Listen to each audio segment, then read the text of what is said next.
falando de aspectos políticos, de aspectos econômicos, sociais, a gente está falando de aspectos tecnológicos, está distante da vida do clube, né? Porque o que a gente fala do clube? A gente está esperando o resultado esportivo, né? A gente está esperando os 90 minutos na quarta, no domingo, na segunda ou na terça, enfim, não importa quando o clube da gente jogue. Mas o resultado esportivo, os 90 minutos de jogo, são a ponta de um iceberg que tem uma base muito maior. Tem uma base, de novo, calcada num estado de coisas políticas. Então, por exemplo, eu costumo dizer muito, os clubes acompanham a discussão sobre a China com os Estados Unidos. Parece que isso está longe do centro de treinamento do clube, né? Mas isso tem um efeito substancial na vida do clube. Uma variável a gente olhar que é afetada por um movimento que está distanciado do universo do futebol é a taxa de câmbio, por exemplo. Se você é gestor de um clube que se propõe a ser formador de atletas, a tua vida, o teu futuro é totalmente afetado por isso, porque hoje o mercado de futebol é um mercado global. Sim. E você pode estar transacionando jogadores em qualquer parte do mundo. Recentemente a gente ouviu transações recordes que não são recordes pelo valor em euro ou em dólar que aconteceram, mas elas são recordes para grupos nacionais, para clubes nacionais, porque a taxa de câmbio está num patamar nunca visto na história do Brasil, sobretudo depois do... Então, assim, se a gente não monitorar esses aspectos, então, tem política internacional em jogo, tem política interna em jogo, se a gente não olhar para a economia, fala em investimento e retorno que um clube faz, a gente tem uma componente importante que é a taxa de desconto. Qual é o custo de oportunidade de estar colocando dinheiro num centro de treinamento ou comprando um atleta? Então, assim, isso não está dentro do campo, isso não está nos 90 minutos, isso não está nos skills, nas habilidades do atleta que a gente está observando há algum tempo, mas vai afetar a vida do clube no médio e longo prazo. E o que a gente busca? Previsibilidade de resultado esportivo quando fala de planejamento estratégico. Não dá para pensar em planejamento estratégico ou não dá para desejarmos resultado esportivo constante, de alto nível, sobretudo, se nós não tivermos bem estruturadas essas questões, observadas no macroambiente e digeridas internamente no clube. Quer ver um elemento, uma ferramenta de planejamento que é de suma importância para a gente conectar com o macroambiente e também vamos trazer as questões do mercado do futebol como um todo, da dinâmica do mercado? Qual que é? A análise de cenários. O que você tem que olhar quando está fazendo um planejamento? A cada evento ou variável que você observe que pode afetar a vida do clube, você tem que saber qual é, ou medir pelo menos, qual é o grau de probabilidade de ocorrência daquele evento, ou seja, qual é o grau de certeza ou incerteza que você tem diante daquela variável, e o quanto ela impacta a vida do clube. A hora que você tem bem dimensionada, hierarquizado o impacto das variáveis na vida do clube, e aí eu estou falando ao longo do tempo, de novo, o clube não é uma fotografia, tampouco é o planejamento. O planejamento é um filme e o clube é um filme. Ele constrói uma história e projeta futuro. Então, se você dimensiona o impacto das variáveis na tua vida e tem dimensionado a probabilidade de ocorrência daquele evento, você já tem sinalizadores importantes para definir o que é importante na tua vida. E eu venho dialogando sobre a gestão dos clubes, o planejamento estratégico nos clubes de futebol há algum tempo, e não só focalizando os grandes clubes nacionais, Série A, Série B, a gente também tem que iluminar a vida dos clubes de menor expressão em termos de torcida, mas... Exatamente, porque o Brasil tem mais de 780 clubes profissionais.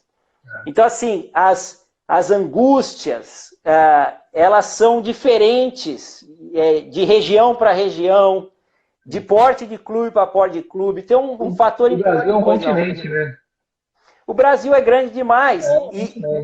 Agora, tem uma notícia que ela pode ser vista sob duas perspectivas importantes para os clubes. O Brasil é grande demais, mas o Brasil também é pequeno para o universo do futebol, como é tratado hoje. A estrutura do mercado do futebol no mundo é uma estrutura global. Então, assim, não se discute mais o campeonato espanhol, o campeonato alemão, o campeonato brasileiro. Os clubes europeus estão colocando na molecada, dentro da nossa casa, as camisas deles. Eles estão dividindo uma porção da capacidade de compra que a gente tem com os nossos clubes, nacionalmente falando. Então, a gente tem que estar muito atento a essa questão, macroambiente, as questões demográficas, né? Eu falei de exemplos políticos, econômicos, mas assim, em que região do país você está? É uma região de mais alto poder aquisitivo, de renda per capita alta, de acesso à tecnologia ou não?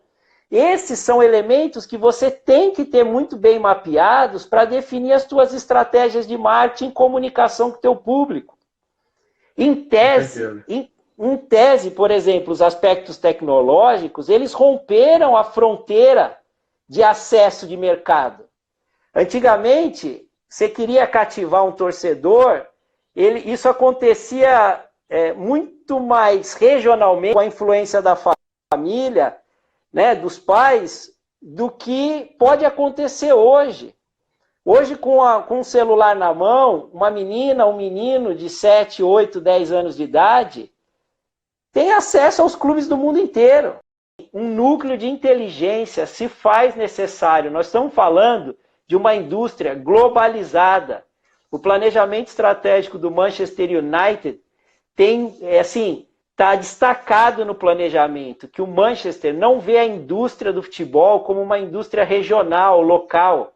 O Manchester vê a indústria como uma indústria global. E, portanto, objetiva chegar dentro da nossa casa, em Recife, em Araras ou no Amazonas.